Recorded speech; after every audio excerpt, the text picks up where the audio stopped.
So I will maybe proceed to my own presentation.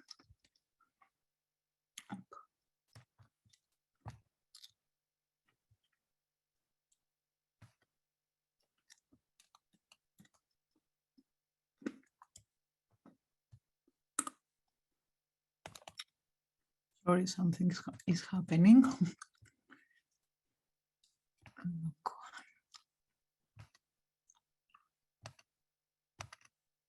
Okay, so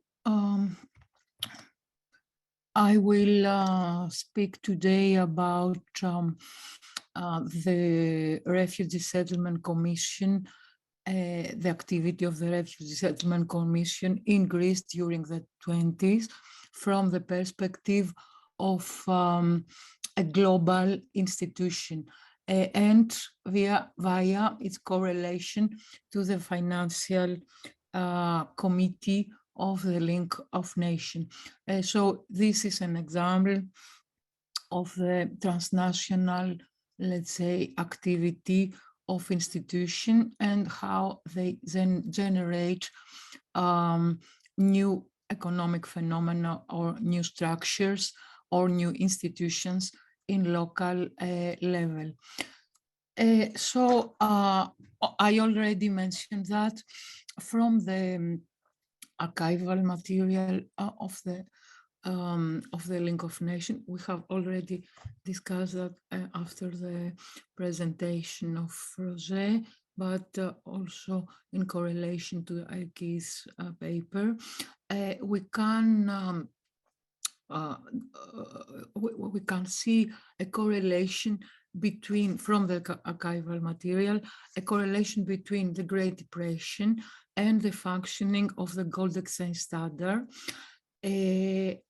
meaning that this global monetary order, which was established progressively in the 20s, from not only as demonstrated, but as we can see it, we can observe it from the archival material, but also as it is usually elaborated in the international and mostly the American, the US literature.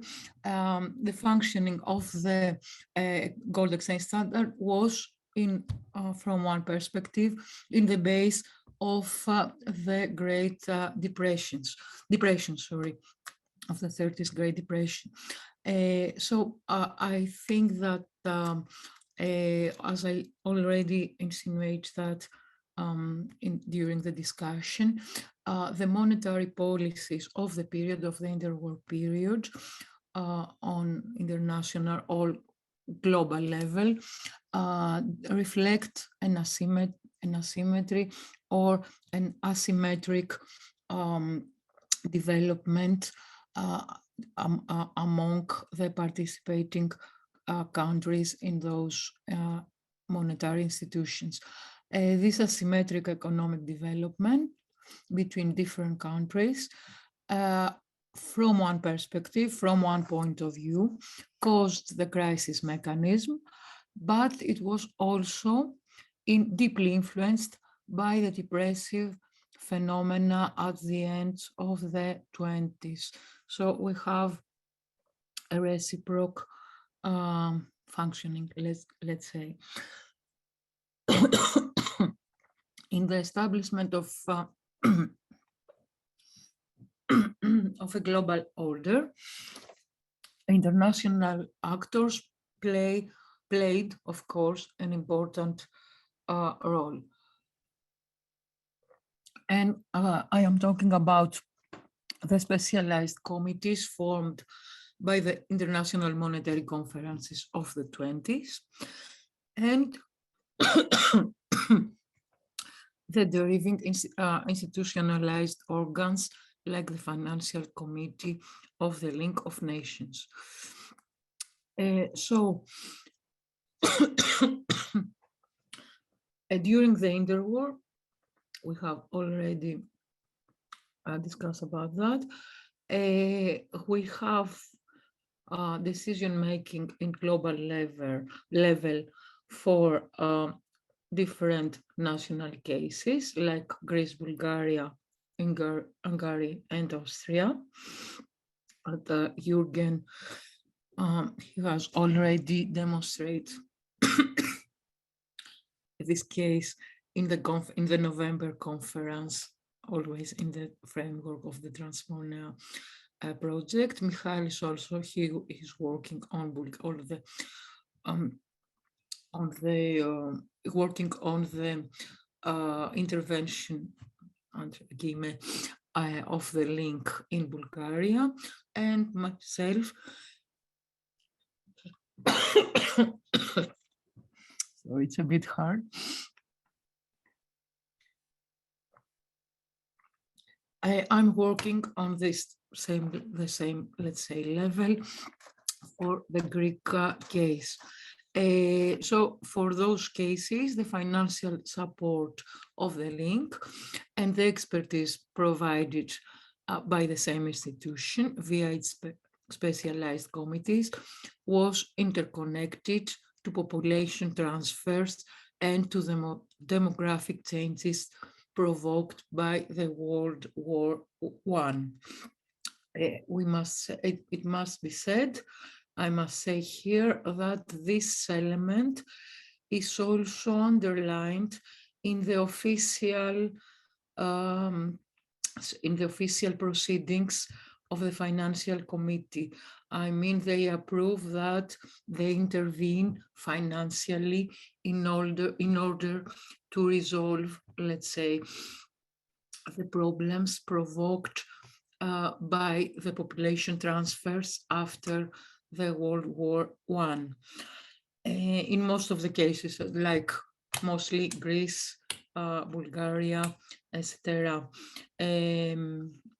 The research I try to carry out emphasizes to the refugee settlement in Greece as a part not only of the European, but also of global history. This presentation targets in the first place to provide empirical evidence for the functioning of the Autonomous Settlement Commission in Greece.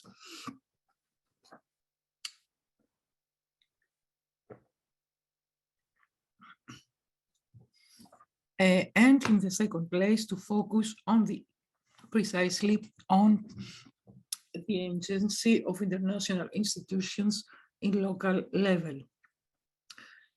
So my methodology is the analysis from the point of view of social actors, also a macrohistorical research approach applied in a very short period of time, meaning in 20, not even 20, in 10 to 15 years. But I use some macrohistorical instruments to analyze this short term. And also the agency, knowledge, and institutional power provided by the international institutions, as well as the elaboration, the consideration, let's say, of the objective economic structures. So only a word for the sources. It is about archival sources of the Link of Nations Financial Committee, the proceedings of this committee, and the special reports of the Refugee Settlement Commission submitted precisely to Financial Committee every 6 months from 1924 until 1929. These sources are conserved in the historical archives of the Bank of Greece and in the historical archives of the Bank of France. to some documents.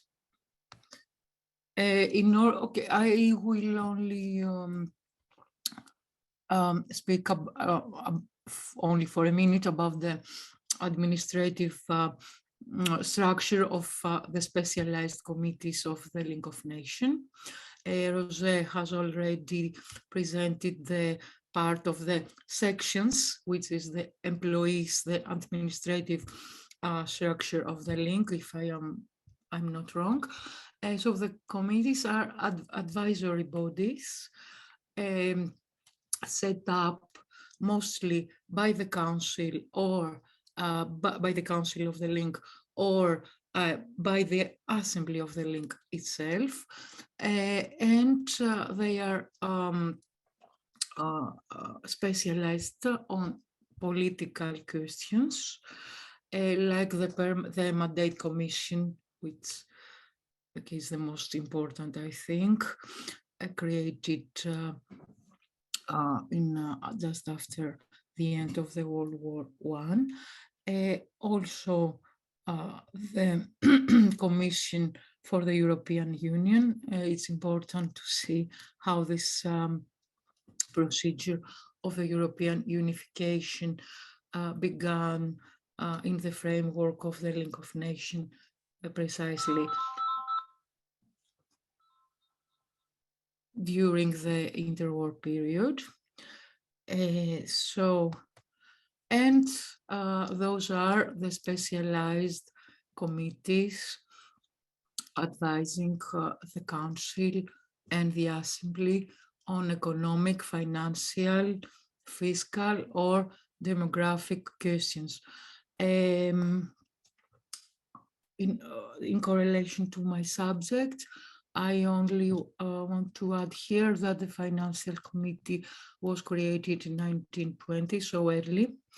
And its foundation, it was recommended by the Brussels International Financial Conference, while it functioned also, Financial Committee functioned also in the framework of the Genoa Conference in the early monetary conference, of course, in the early 20s.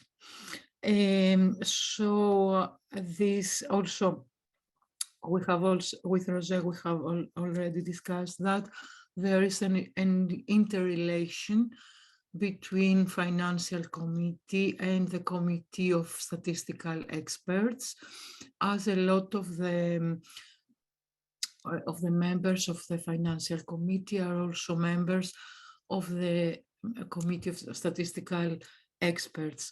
And there is an exchange, I think, of knowledge or of questions between these two specialized on financial matters, on financial issues committees.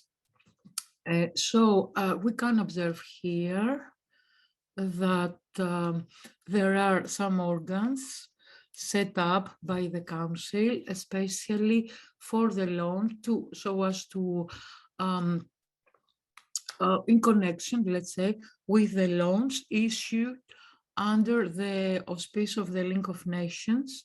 And those special organs are for Austria, for the Austrian international loan, Hungary, Bulgaria, Estonia, and Danzig, but not for Greece, because the Greek loan, the Greek international loan, the two Greeks international loan, was under the supervision of the Financial Committee directly. So there were no intermediary organ, but they had to refer directly to the Financial Committee for the two Greek loans. So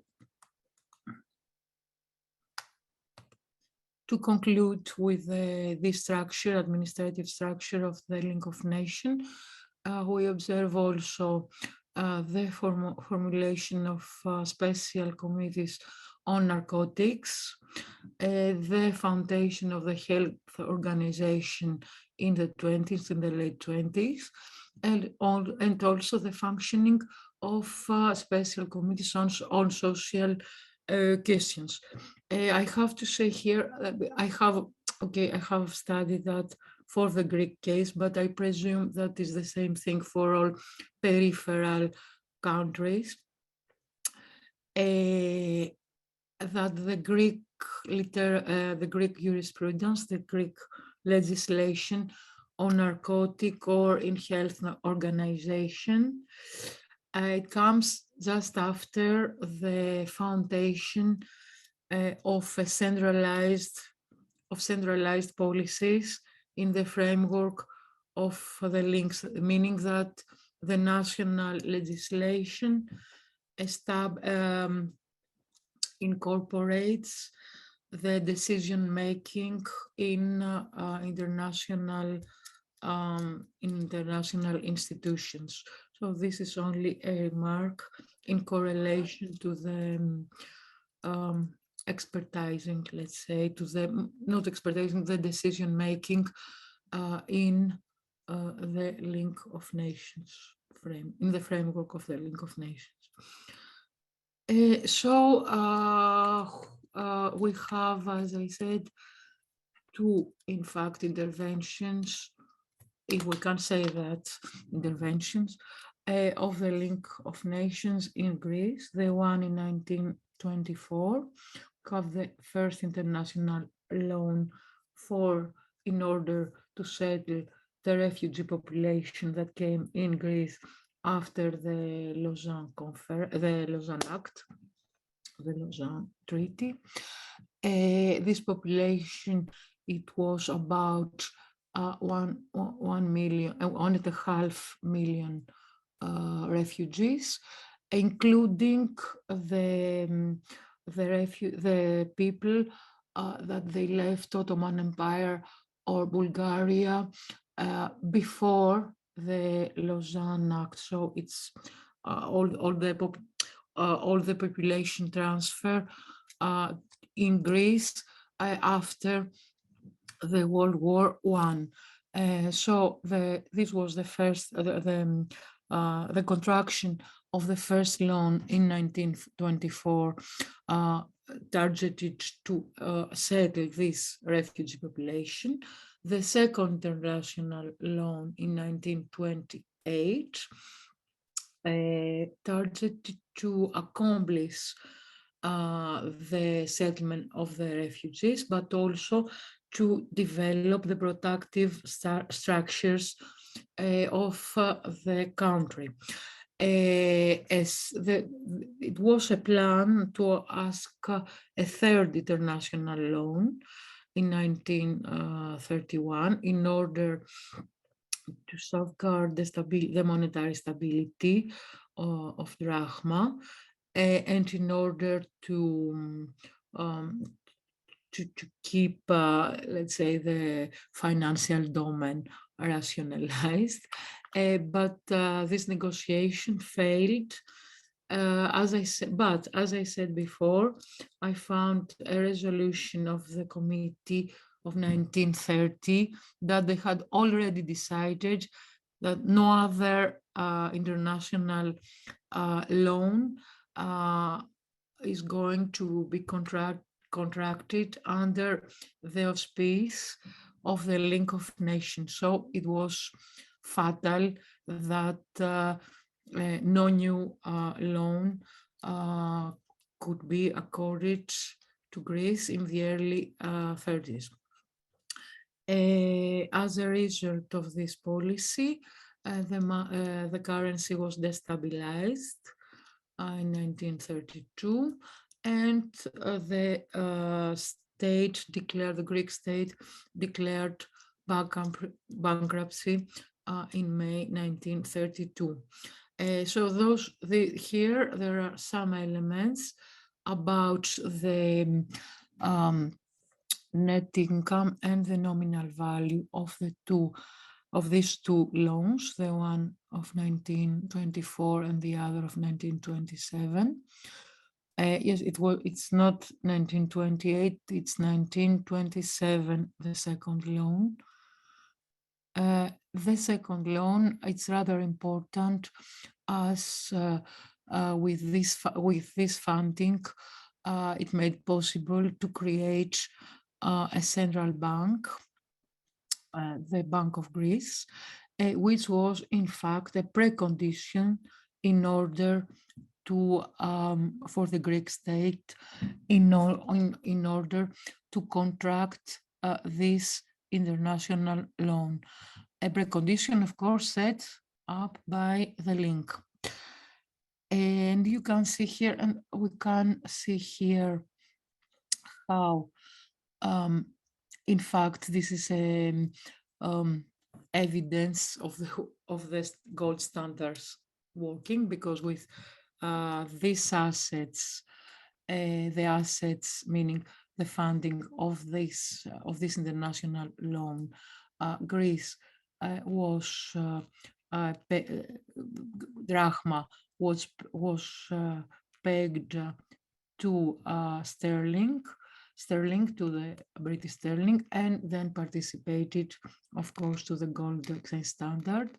And you can see here the assets of the bank in gold, but mainly in foreign gold exchange, meaning in British sterling. And the liabilities of the bank, the monetary circulation, the banknote circulation in the country, and finally the proportion of gold in the bank reserves, in the monetary gold, which is not actually, as we already said, it is not gold, but it is foreign gold exchange. So this is the creation of the Bank of Greece. It is actually an example of the functioning of the gold standards functioning, and as we discussed in the first part of this meeting, and why they wanted to harmonize the data, the statistical data, let's say, in order to have a global, not a global, an overall perception of what each country doing, if it's a bad country or if it's a good country. So here, Greece with the international funding, lending, not funding, borrowing, sorry. It is here, it is a good country, 1928. So, as I said before in the beginning of this expose, of this presentation, we can remark via the archival material a correlation between financial modernization and the demographic changes in the Balkan, as they declare, the members of the Financial Committee declare. The committee had, in the proceedings, of course, the committee had for essential but not unique task the financial reestablishment or the settlement, as in the Greek case, of refugees in certain countries. So this was the principal objective, let's say. And as they declare also, in Greece, the first problem to solve was to settle a very big number of refugees, and we had to establish them in the rural areas. So this brings us, something is happening with the camera. Okay, so this brings us to the central point of my presentation, meaning the refugee settlement by the link of nation. this procedure to settle the refugee population in Greece was undertaken by the state in the first place, by the Refugee Settlement Committee of the autonomous Refugee Settlement Committee. That we have to take into consideration is the fact that the settlement of the refugees in urban areas was undertaken by the Greek state. The rural settlement of the refugees in rural areas was undertaken by this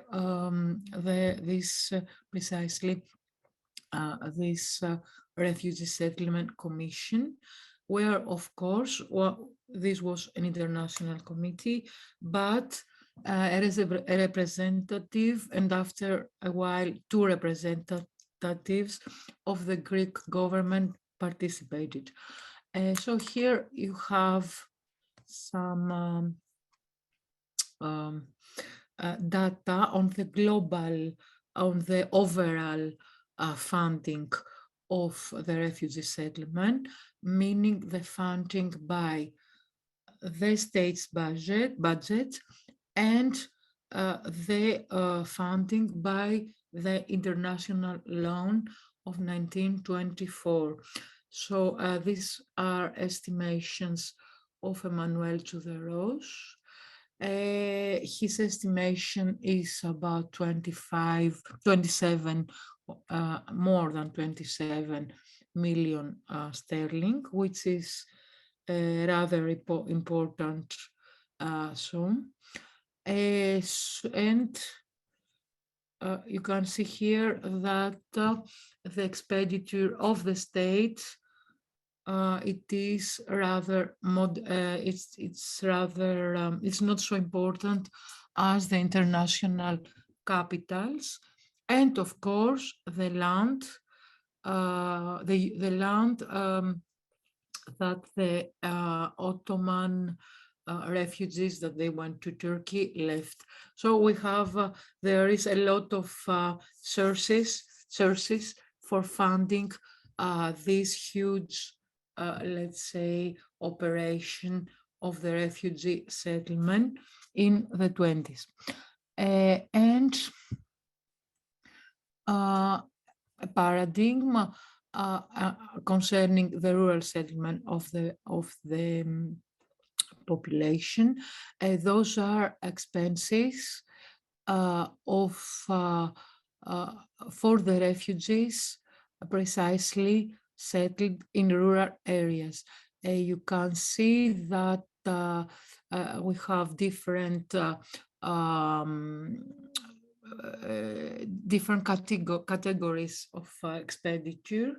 We have also an estimation for the value of the properties of the exchange Muslim population as it was estimated by the financial committee, because I haven't found any precise data from Greek sources, but in the financial committee, they estimate about 2 million sterling, the value of the properties, not the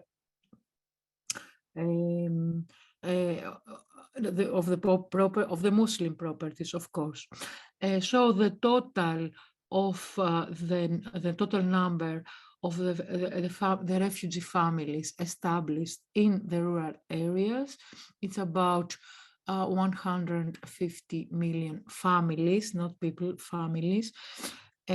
So this is a rather, I think it's a rather important number.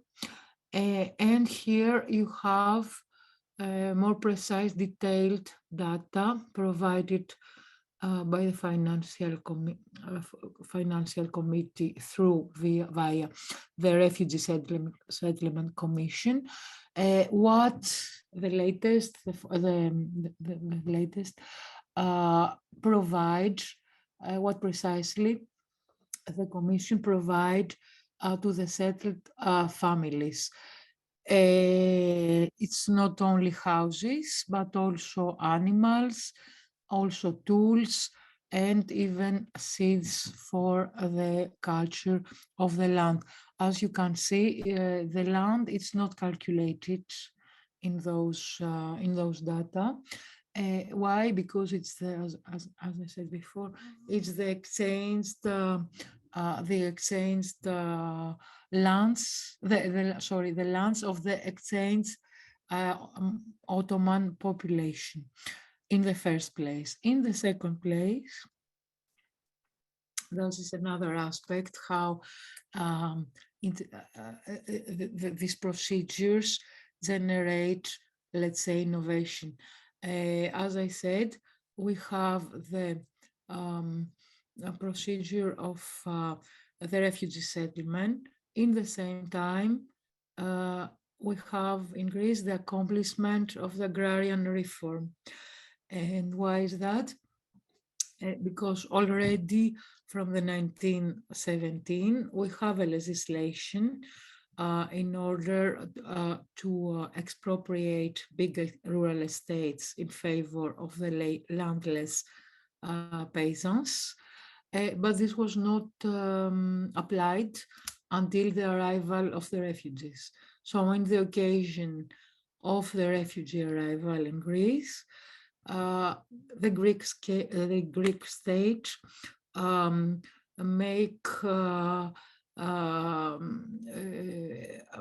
we say that the Greek state applies also the agrarian reform, meaning it expropriates the big estates in north of Greece in order to establish not only the refugees, but also the cultivators of the land without any land of their own. And you can see here this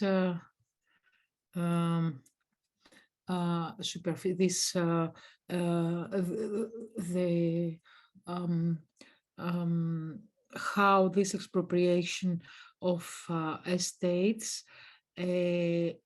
contribute to the final resolution of the rural question in Greece, because there was a rural question, even if some historians they say that there was no rural issue in Greece during 19th and early 20th century. Actually, we have a rural question resolved by the reform of the 20s. And you can remark in that table the hectare distributed, the total amount of hectares distributed to the refugees, and those distributed to the autochthone cultivators without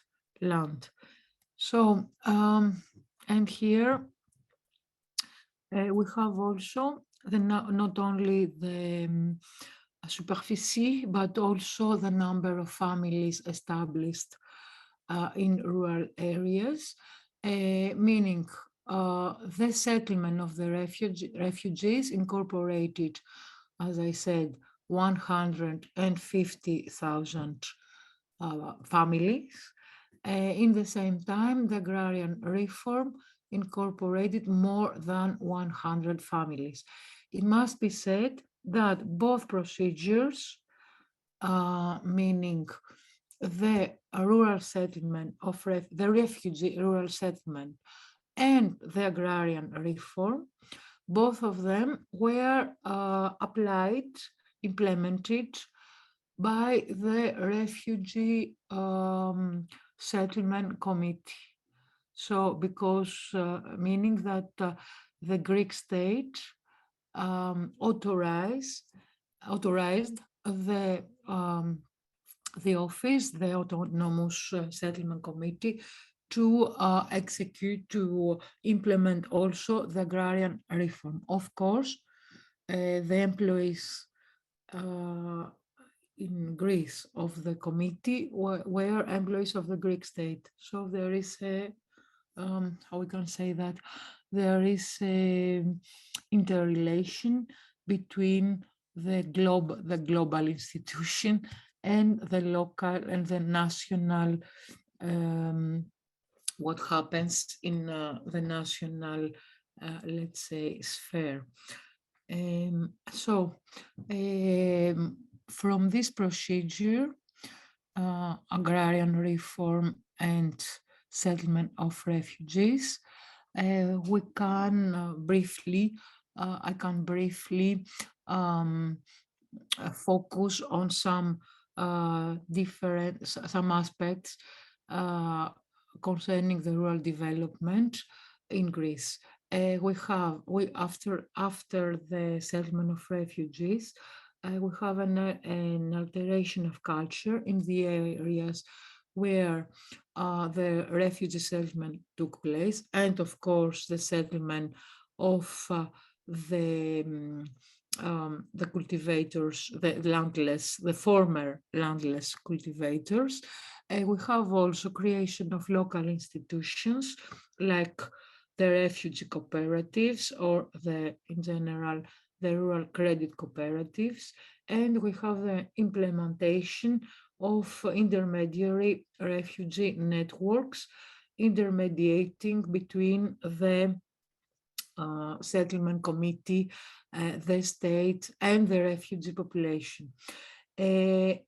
Finally, the Settlement Refugee Commission was dissolved after a request of the Greek government, and precisely of the Prime Minister Eleftherios Venizelos. He requested that from in the organs of the League of Nations at the end of 1929. And why is that? He said, because we won't have any other loan, any other international loan. So there is no need to conserve this structure, the Refugee Settlement Commission. But on the other hand, in my opinion, it is also a way to demonstrate, let's say, for Greece to demonstrate that its economy going to be let's say, introverted. So the turning of Greece to an internal, a more in an internal organization of the market, of the national market. It must be said that all this debt provoked by the agrarian reform and by the refugee settlement was undertaken by the new Agricultural Bank of Greece. And in fact, this was also an argument of Venizelos. He said that we're going to create a national bank, Agricultural Bank of Greece, so as to administrate the procedure of the agrarian reform and of this refugee, and to accomplish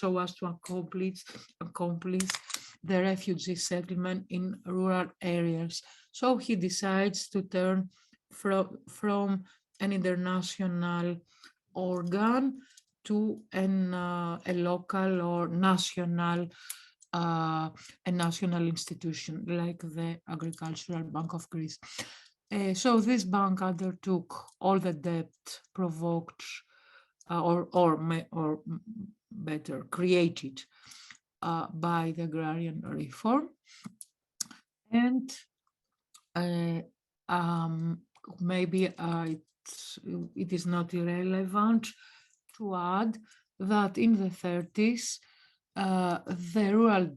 this rural debt was significantly decreased. Why? Because of the devaluation of money in 1932. So we can, and finally, we have the settlement of the rural debt overall, of the overall rural debt by the Metaxas dictatorship in the framework of the regime, of the regime's populism, let's say, 1937, but also in the framework of the effort to create an internal market. So we can, via this paradigm, this case study, we can observe the turning point of the 30s turning point from international organization or administration of the market to national or local organs, like I said, the paradigm from the Refugee Commission, the Resettlement Commission, to the, in this paradigm, to the Agricultural Bank of Greece, and of course, to the Greek state. So I think that the Greek case describes the passage from the internationalism, of course, in economic terms, of the 20s to the economic nationalism of the 30s, which was, of course, a progressive procedure, was not from one day to another, but we can observe via the institute. If we observe how the institution function, we can then conclude on the questions about decision making in national or global level, and we can, I think, apply a periodization of the market activity, let's say, let's use this word, in the 20s and in the 30s, and how they differentiate under the influence, the impact of the Great Depression. So I hope, thank you very much for your attention. And I hope it was not so boring.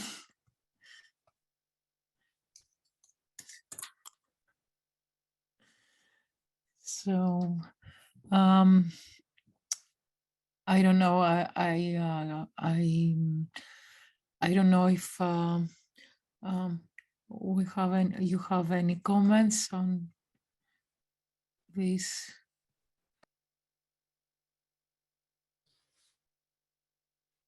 It was a bit difficult to speak, but yes, Rosa, thank you. Listen, I think that I'm not the only. Okay.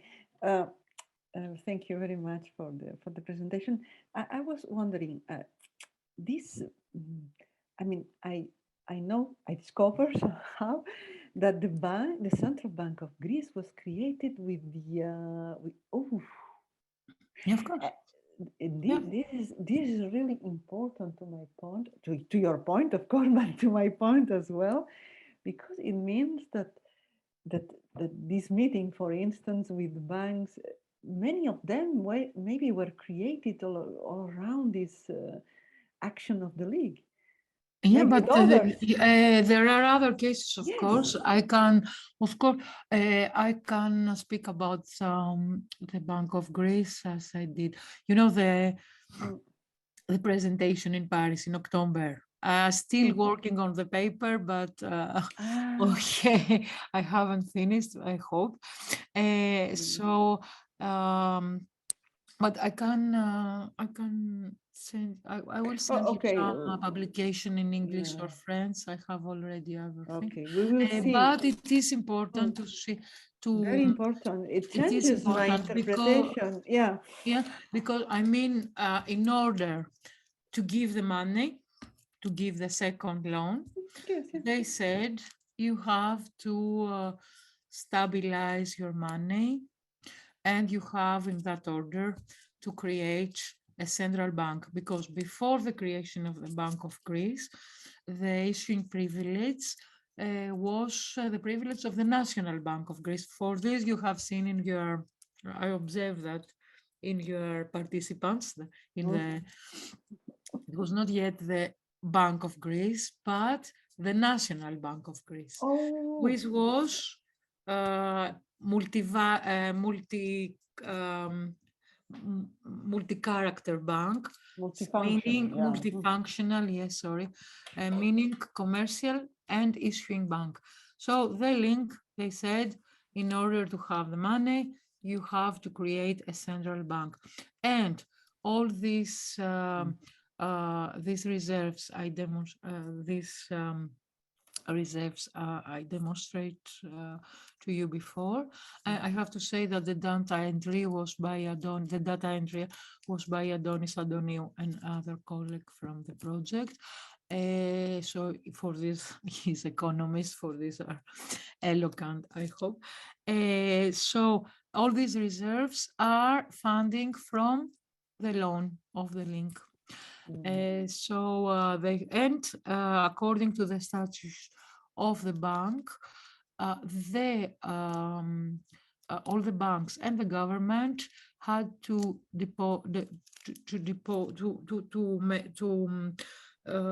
deposit of their accounts should be, and it was actually, to the Bank of Greece after 1928. And in fact, it was a bank that they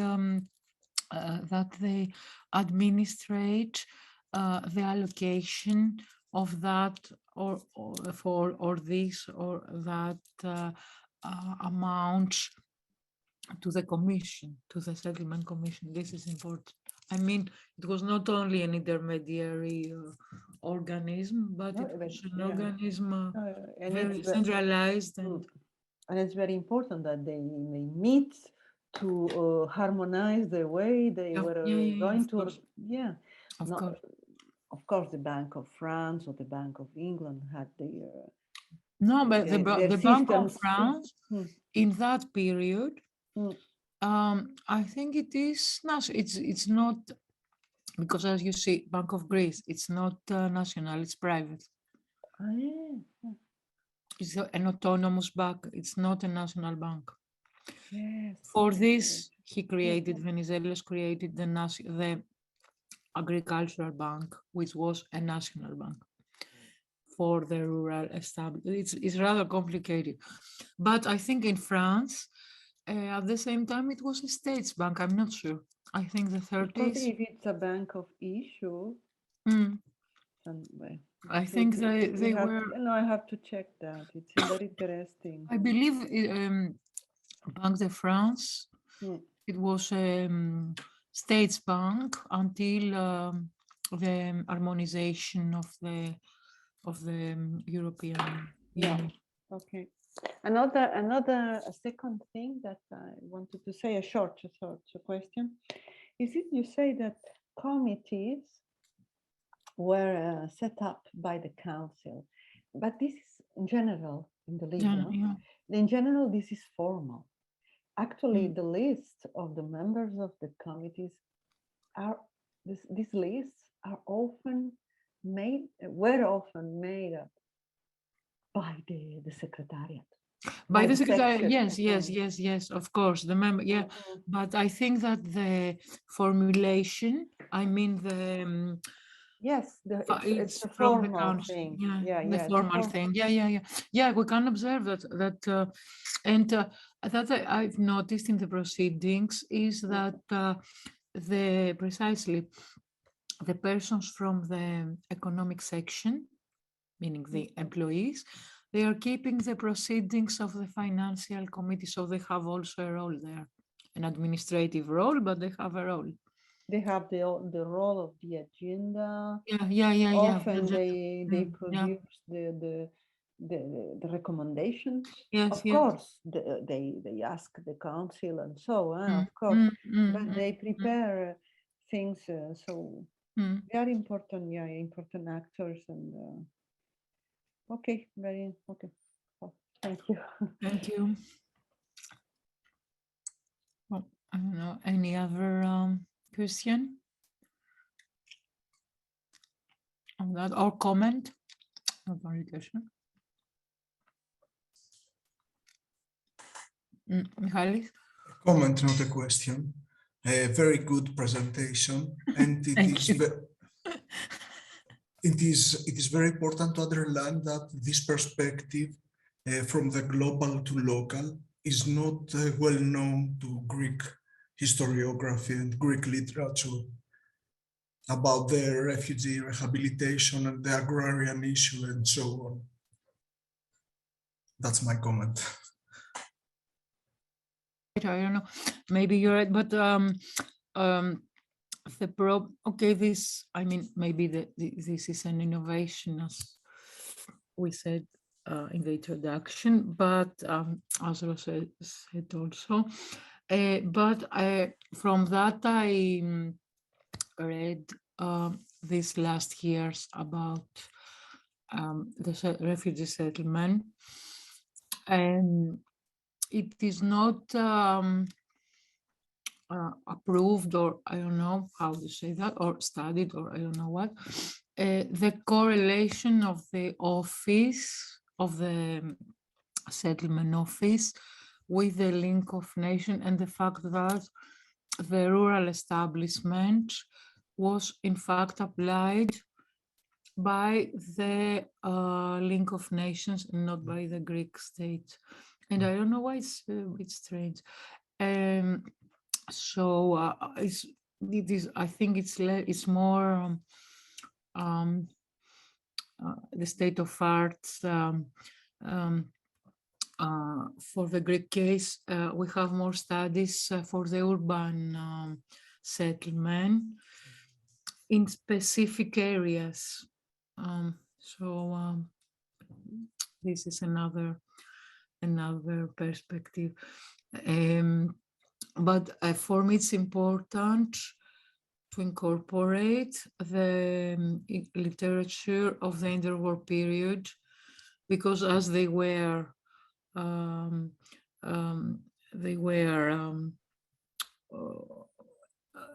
most of them were part of the facts. Actually, most of the authors, they accentuate these facts, and so we can't have them from the. We can have this option, this optic from the interwar literature.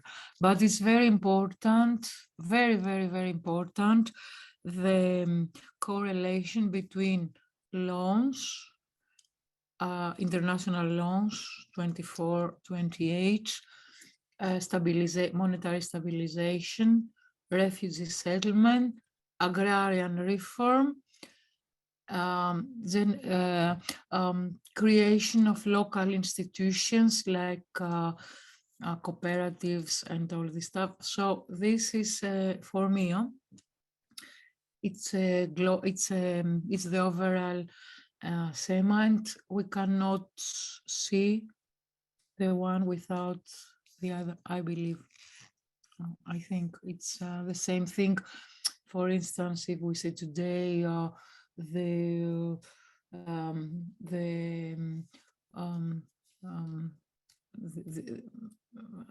don't know how to say that in English. Okay, this specific office created after the memorandum.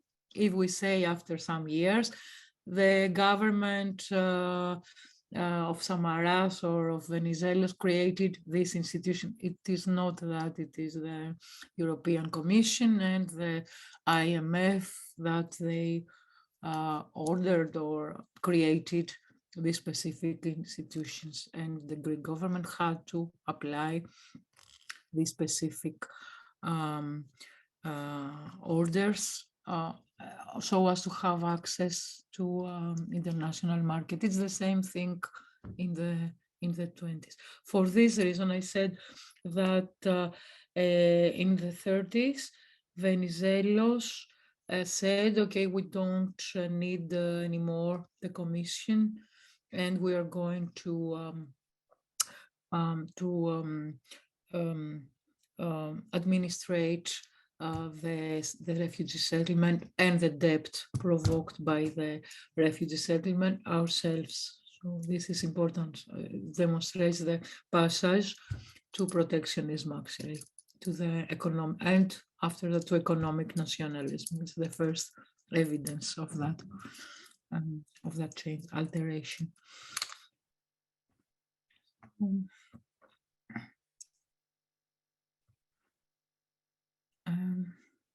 Any other comments? Yes, I want to add something. It's very interesting actually because you show very well the connections and also the conflict of interest sometimes. And it is interesting to see that the League has its own agenda and ideas, even beliefs. But maybe there are also interests because we hear very often that the League usually favored British economic interests in economic policy recommendations. So what do you think about these aspects, like interests, beliefs, and maybe ideological approach? Yes, I think that actually in the article I developed this idea, so I will tell you what I I wrote there. I think that they believe in a technocratic utopia. They want to create a technocratic utopia. For this reason, they try to harmonize statistical models to apply an economic or a specific monetary order. And for these reasons, also ideologically goes with the principle of the purity of the nation's purity. I mean, it was also ideological, so as Turkey and Greece has homogeneous population in order to avoid future conflicts. And for this reason, I mean, I think they correlate the demographic question to the economic question, meaning that we are going to give you the means so as to establish a nation state in Turkey, but also in Greece, because Greece was also ruined in 1922. So there is this aspect, but in the same time, there is also the aspect of the hegemony, of the Great Britain hegemony, in the framework of the gold excise standard. I mean, we know that, and in the US, in the production of our colleagues, the US economic historians, is approved by everyone almost, that gold exchange standard was, in fact, a territory and hegemony of Great Britain. So Great Britain has had the interest to support, in fact, Greece changed completely geopolitical orientation after 1922, 1923. because they wanted, of course, the support of the British in the framework of the link, and they gained that actually. Those are, I think, are not contradictory, because okay, the one, it's not against the if we accept the one thing, we don't have to reject the other, in my opinion. It's in the same time ideological and objective and structural. Okay, because after World War I, it's true that Great Britain has not so many deficits as France. Okay, of course, Germany was in a very bad position, Austria also. So it was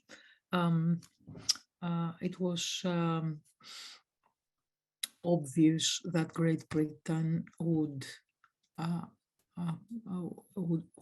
have a primordial role in the framework of international institutions, and that they wanted to keep the reserves, in the monetary reserves in London with the Goldstein standard.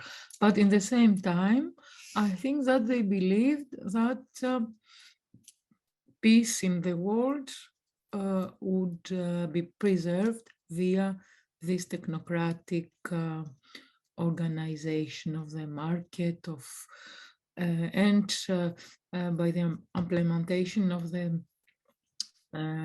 nation's purity, that nation states purity by transferring the populations. Okay, as we know, this failed. No, this system. It was not a very successful idea. The whole SEMA finally it failed, because we end with the Second World War. It was not it was not a big success. And maybe, if I dare to say that, a lot of the geopolitical problems that we face today, it is a consequence of the geopolitical organization of the interwar. Some of them, not all of them, but some of them are. So it remains an utopia if this plan of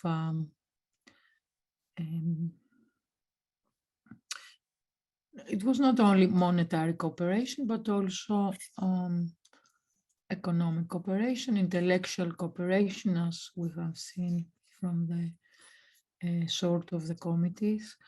And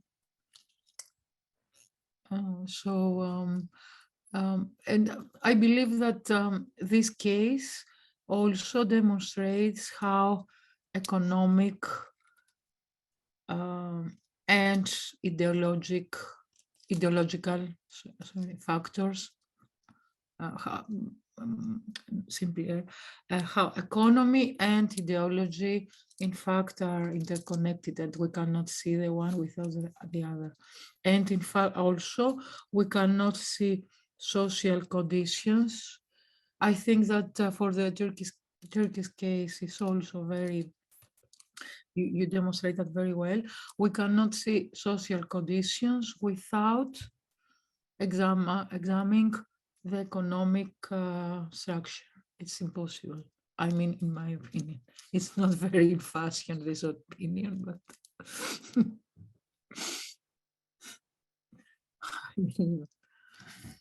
I mean, how we can examine the functioning of institution if we don't know this procedure of financing, or this procedure, examination of expertising in the Turkish state. It's not possible to understand what is happening, in my opinion. So thank you very much for for this comment. It was a bit historiographical also. So any other colleague that he would like to participate?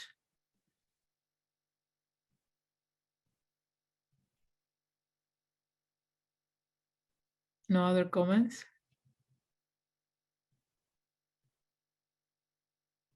I see here our colleague Elisabeth Kodoyorgis is working also on the refugee establishment settlement. Sorry, maybe Elsa, you would like to intervene?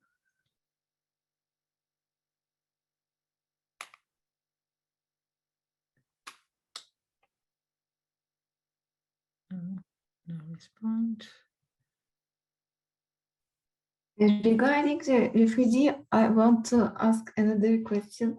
So Okay. I saw that for instance, regarding the Turkish side, Mm. I saw that they were first reluctant to accept, but then, and also there were no financial support for Turkish state if they accepted, but finally they accepted, but the consequences were very hard because Turkey lost a lot of refugees and received a very, very little compared to what it lost. So there was Yes. a huge loss, and on the other side, Mm. Greece received too much Mm. against giving a little. So I think it created also problems. Yeah, I think from the statistics I found, I think it's 500,000 that left Greece, Ottoman people that left Greece to go to Turkey, and we have 1.5 million, but including also the Bulgarian refugees, not only the Turkish one. So it's a lot more.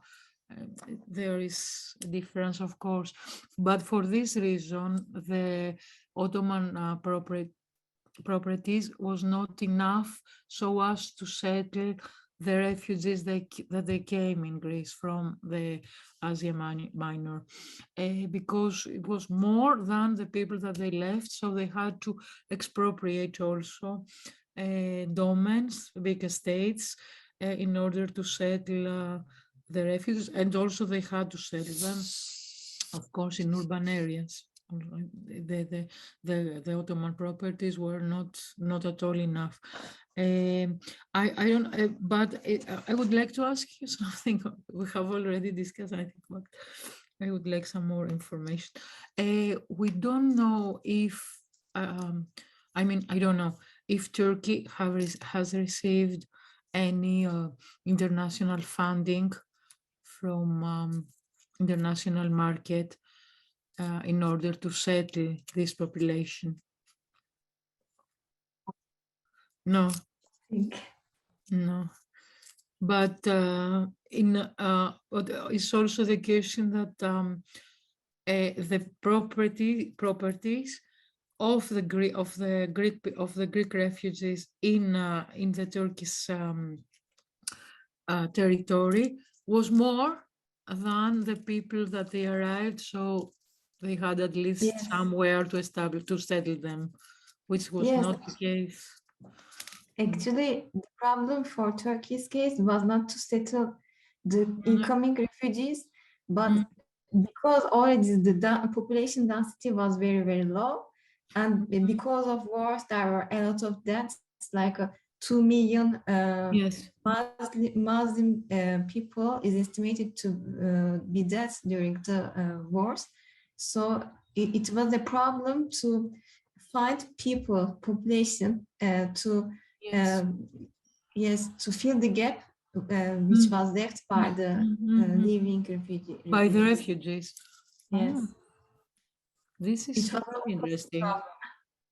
It's the opposite. It's very interesting. Very interesting. Because we had the opposite here, we had the opposite, of course, the opposite problem completely. Very interesting. So any other question?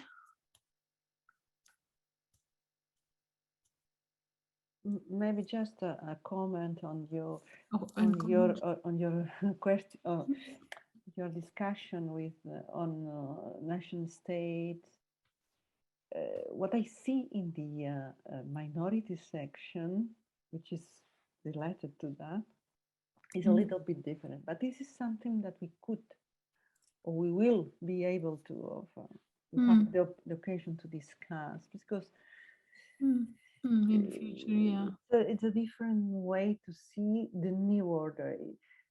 I'm not sure that the word nation state is completely fits in this case. I not doesn't mean that your discussion is completely, but there is something in between, and there is a discussion on identity. What's an identity? Liberal identity, ethical identity, because they gave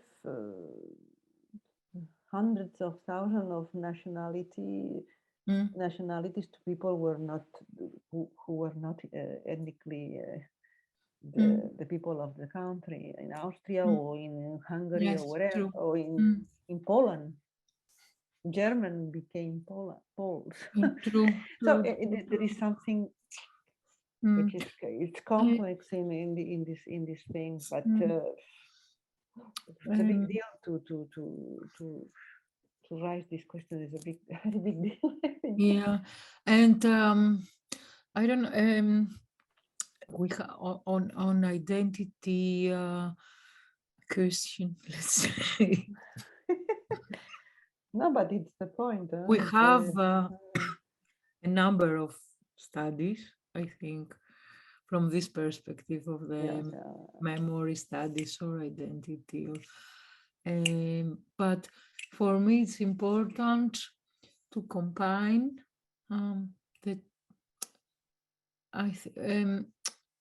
what is happening to this. I mean, the objective reality of those people with their memory, and possibly that all these things derives to a new identity. I mean, in some cases, in the Greek refugees, that they had new identities. I think in Greece, it was another. Because here they was accepted as Turkish. In Turkey, everybody said that they were Greeks, so they were Greeks. Here they were Turks, and maybe they formulate. Maybe I'm not from a refugee family, so I cannot say much. Maybe they formulate a new identity, refugee identity, or in the Greek case, a lot of them, they were identified to syndicalism or to activism, etc. So it was this style of identification also. But in Greece in general, they were a progressive, how we can say that, elements, progressive, they introduced progressive elements, yes, in the Greek society, in economy, in society, in arts also. So there were some parallel social effects also, are rather important. But it's important also in their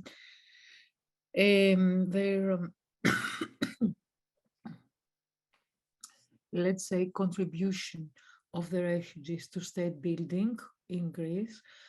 It was also very important because, as he said, all this population, that the Turkish population, that they left Macedonia, the Greek Macedonia, and Thrace, and went to Turkey. This meant what? That the demographic horizon of this area is completely overturned. I mean, before the exchange of population, the Turkish people were the majority there. after it was almost homogeneous Greek region. But this was, in fact, this was the, as we said before, the decision. In fact, it was a decision of the League of Nations organs.